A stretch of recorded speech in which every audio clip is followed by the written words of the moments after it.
CTV Ravi ಅವರೇ, ನೀವು ಮೊನ್ನೆ ಕ್ಷೌರಿಕರ ಒಂದು ವಿಚಾರವಾಗಿ ಬಹಳ ವ್ಯಂಗ್ಯವಾಗಿ ಮಾತನಾಡಿದಾರ.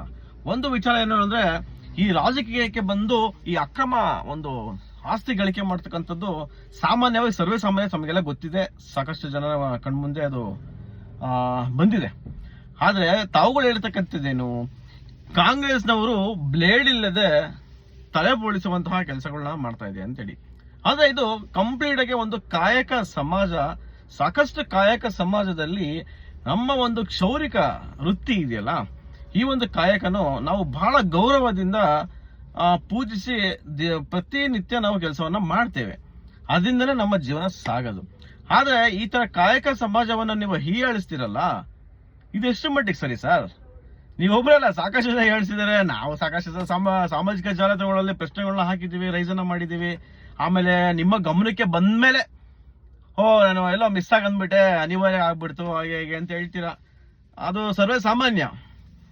ಯಾಕೆಂದ್ರೆ ಈ ವಿಚಾರವಾಗಿ ಮಾನ್ಯ ಕುಮಾರಸ್ವಾಮಿ ಅವರು ಸಹ ಯಾವುದೋ ಒಂದು ಅಗ್ನಿಪಂಥ ವಿಚಾರವಾಗಿ ಸಹ ಮಾತಾಡಿದ್ರು. ಆವತ್ತು ಸಹ ನಾವು ತಮ್ಮ ವಾಯ್ಸ್ ಅನ್ನ ರೈಸ್ ಮಾಡಿದ್ವಿ.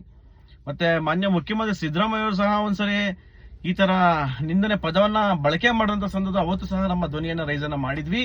ಇವತ್ತು ಬಿಜೆಪಿಯ CTV ರವಿ ಅವರು ಸಹ ಈ ತರ ಮಾತನಾಡಿದ್ದು ಬಹಳ ಸಾಕಷ್ಟು ನೋವುಂಟು ಮಾಡುತ್ತೆ. ಮತ್ತೆ ಇದಕ್ಕೆ ಪ್ರತ್ಯುತ್ತರವಾಗಿ ಸಾಕಷ್ಟು ಮಾಧ್ಯಮದಲ್ಲಿ ನಮ್ಮ ಸವಿತಾ ಸಮಾಜದ ಬಂಧುಗಳು ಪ್ರಶ್ನೆಯನ್ನ ಮಾಡಿದ್ದಾರೆ, ನೀವು ಮಾತಾಡೋ ತಪ್ಪು ಅಂತ. ಬಟ್ ಆದ್ರೂ ನೀವು ಎಲ್ಲೂ ಸಹ ಬಂದು ಯಾವುದೇ ತರದ ಹೇಳಿಕೆಯನ್ನ ನೀವು ಕೊಡ್ಲಿಲ್ಲ. ಗೊತ್ತಿರೋ ತರ ಸುಮ್ಮನೆ ಬಿಡ್ತೀರಾ. ಆದ್ರೆ ಒಂದಂತೂ ಸತ್ಯ ತಾವುಗಳು ಅರ್ಥ ಮಾಡ್ಕೊಬೇಕು. ನೀವು ಇವತ್ತೇನು ಬಹಳ ನೀಟಾಗಿ ಒಂದು ಬಿಯರ್ಡ್ ಶೇಪ್ ಅನ್ನ ಮಾಡಿಸ್ಕೊಂಡಿರ್ತೀರಾ, ಒಂದು ಹೇರ್ ಕಟ್ ಅನ್ನ ಮಾಡ್ಕೊಂಡಿರ್ತೀರಾ ಅಂದ್ರೆ ಒಬ್ಬ ಕ್ಷೌರಿಕನೇ ಕಾರಣ ಆಗಿರ್ತಾನೆ. CTV ಅವರೇ, ಅದೊಂದು ತಮ್ಮ ಮನದಲ್ಲಿರ್ಲಿ. ಅತಿ ತಮ್ಮನ್ನೆಲ್ಲ ಸುಂದರವಾಗಿ ಕಾಣತಕ್ಕಂತ ಒಂದು ಕಾಯಕ ಏನಾದ್ರು ಇದ್ರೆ ಅದು ಒಂದು ಕ್ಷೌರಿಕ ವೃತ್ತಿ. ಖಂಡಿತವಾಗಿ ಇನ್ನು ಮುಂದೆ ನೀವು ತಿಳಿಯಲಿ ಇನ್ನೊಬ್ಬರಿಗೆ. ಈ ತರ ಅಪಹಾಸ್ಯಕ್ಕಾಗಿ ತಮ್ಮ ವೃತ್ತಿಯನ್ನ ಎಳೆಯಬೇಡಿ ಅಂತಕ್ಕಂತ ಒಂದು ಮನವಿಯೇ ಮಾಡ್ತಾ ಇಲ್ಲ, ನಿಮಗೆ ತಿಳಿ ಹೇಳ್ತಾ ಇದ್ದೀನಿ.